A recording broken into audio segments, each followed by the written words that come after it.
নমস্কার বন্ধুরা, আশা করি আপনারা সবাই খুব ভালো আছেন। প্রথমে আমি এখানে ট্যাংরা মাছ নিয়ে নিয়েছি।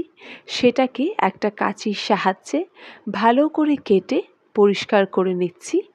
ভালো করে ধুয়েও নিয়েছি। দেখুন, এক এক করে প্রতিটা ট্যাংরা মাছ কী করে কাটতে হয় সেটা আমি দেখিয়ে দিচ্ছি। ভালো করে কেটে ভেতর থেকে নোংরা বার করে একদম পরিষ্কার করে নিয়েছি। এরপর দিয়ে দেব স্বাদমতো হলুদ গুঁড়ো আর নুন দিয়ে সমস্তটাকে ভালো করে মিশিয়ে নেব। সমস্ত পরিমাণ আমি ডেসক্রিপশন বক্সে দিয়ে দেব, আপনারা ওখান থেকে দেখে নেবেন। এবার একটা কড়াই গরম করে তাতে দিয়ে দেব পরিমাণ মতো সর্ষের তেল।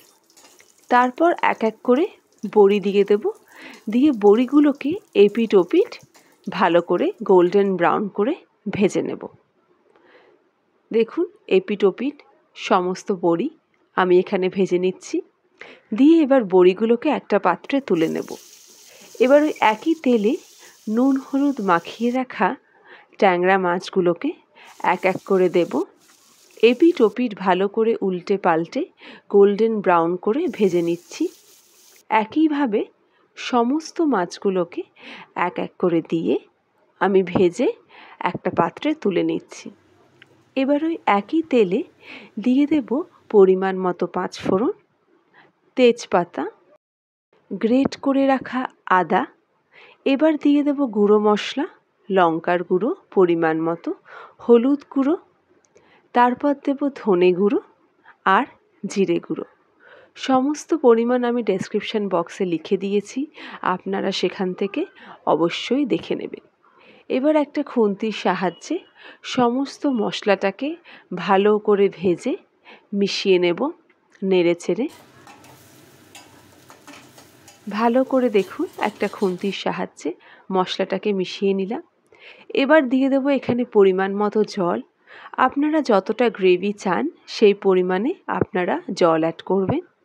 এবার দিয়ে দেব স্বাদ মতো নুন, দিয়ে 5 থেকে 6 মিনিট ঢাকা দিয়ে রান্না হতে দেব। এবার দেখুন ঝোলটা ফুটে উঠেছে। এর মধ্যে এক এক করে ভেজে রাখা ট্যাংরা মাছগুলো আমি এবার দিয়ে দিচ্ছি। সমস্ত ট্যাংরা মাছ এক এক করে আমি এখানে দিয়ে দিচ্ছি।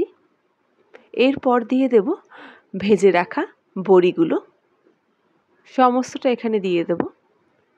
এরপর অল্প পরিমাণে একটু জল দিয়ে দিলাম। তারপর 3-4 মিনিট আবার ঢাকা দিয়ে রান্না হতে দেব। দেখুন এখানে সমস্তটা ফুটে উঠেছে। এবার দিয়ে দেব চেরা 3-4টে কাঁচা লঙ্কা আর কুচনো ধনেপাতা দিয়ে দিলাম। এবার ট্যাংরা মাছটাকে সার্ভ করার পালা। এটা সবথেকে ভালো লাগবে গরম গরম সাদা ভাতের সঙ্গে খেতে। এটা আপনারা পোলাও দিয়েও খেতে পারেন। এই বড়ি দিয়ে ট্যাংরা মাছের ঝোলের রেসিপিটা আপনারা বাড়িতে সবাই অবশ্যই ট্রাই করবেন আর আমাকে কমেন্টসে জানাবেন আপনাদের কেমন লাগলো।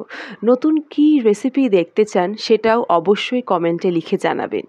সবাই খুব ভালো থাকবেন, সুস্থ থাকবেন। ভিডিওটা ভালো লাগলে অবশ্যই লাইক করবেন, শেয়ার করবেন আর চ্যানেলটাকে সাবস্ক্রাইব করবেন।